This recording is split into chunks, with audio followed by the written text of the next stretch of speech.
प्राणिक पदार्थों में कुछ सब्जियां होती हैं जो बहुत बहुत प्राणिक होती हैं।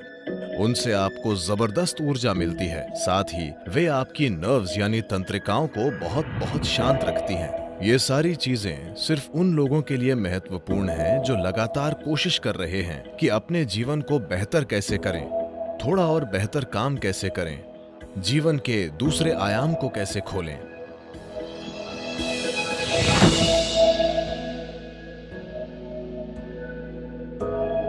योगिक संस्कृति में हम भोजन को 3 वर्गों में बांटते हैं: पॉजिटिव प्राणिक भोजन, नेगेटिव प्राणिक भोजन और जीरो प्राणिक भोजन। पॉजिटिव प्राण का मतलब है कि जब आप उसे खाते हैं तो वो शरीर में एक तरह की प्राणिक ऊर्जा लाता है। नेगेटिव प्राण शरीर से ऊर्जा निकाल लेता है। जीरो न देता है न लेता है, उसे बस स्वाद और आलस के लिए खाया जाता है। तो If you eat positive pranic food, energy will reverberate in a dynamic way. अगर आप पॉजिटिव प्राणिक भोजन खाते हैं तो ऊर्जा सक्रिय रूप से स्पंदित होगी। खासकर कुछ चीजें जो बहुत ज्यादा पॉजिटिव हैं, उनमें से एक है सफेद कद्दू। सफेद कद्दू बहुत ज्यादा पॉजिटिव है। आप मेरे ख्याल से इन दिनों आप सिर्फ उसे अपने घर के सामने लटकाते हैं या सड़क के 3 कोनों पर तोड़कर भैंस को दे देते हैं, लेकिन आप उसे नहीं खाते।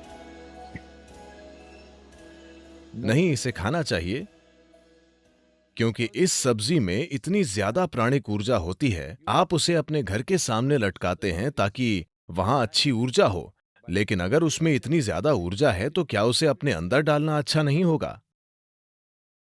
उसे आपके अंदर डालना अच्छा है, खासकर अगर आप इस पर कई प्रयोग हुए हैं। अगर आप रोजाना 1 गिलास सफेद कद्दू का जूस पिएं तो आपके शरीर में कैंसर कोशिकाओं की संख्या बहुत कम हो जाएगी और आप साफ तौर पर देखेंगे कि आपकी बुद्धि की तीक्ष्णता बढ़ जाएगी। खासकर बच्चों को सफेद कद्दू का जूस जरूर पीना चाहिए। रोज सफेद कद्दू खाने से आप साफ साफ देखेंगे कि आपका दिमाग बहुत स्पष्ट और तेज हो गया है। कुछ हफ्तों तक सफेद कद्दू का सेवन करने से ही यह दिखने लगेगा। आप देखेंगे कि सुबह आप कॉफी पीते हैं, वो आपको चिड़चिड़ाहट के साथ ऊर्जा देता है। आप 1 गिलास सफेद कद्दू का जूस पिएं, वो आपको जबरदस्त ऊर्जा देगा। साथ ही वो आपको बहुत बहुत शांत भी रखता है। आप उसे जितना पी सकें उतना पीना चाहिए। लेकिन वे लोग जिन्हें अस्थमा है, जिन्हें आसानी से सर्दी खांसी हो जाती है, ऐसे लोग अगर सफेद कद्दू का जूस पिएंगे तो आपको तुरंत सर्दी हो जाएगी, क्योंकि ये शरीर को ठंडा करता है। अगर ऐसी समस्या है तो ऐसे लोगों को हमेशा सफेद कद्दू के जूस में थोड़ा सा शहद या काली मिर्च डालकर पीना चाहिए। ये सफेद कद्दू के ठंडक लाने वाले असर को कुछ हद तक कम कर देगा। जब हम जिंदा रहने के लिए खाते थे तो हमें जो मिलता था हम खा लेते थे। अब जबकि हम चुन सकते हैं, हमें वो चुनना है जो शरीर के लिए सबसे अच्छा है। अगर हम इस तरह नहीं चुनते तो हम किसी तरह जीकर चले जाएंगे। ये सारी चीजें सिर्फ उन लोगों के लिए महत्वपूर्ण हैं जो लगातार कोशिश कर रहे हैं कि अपने जीवन को बेहतर कैसे करें, थोड़ा और बेहतर काम कैसे करें, जीवन के दूसरे आयाम को कैसे खोलें।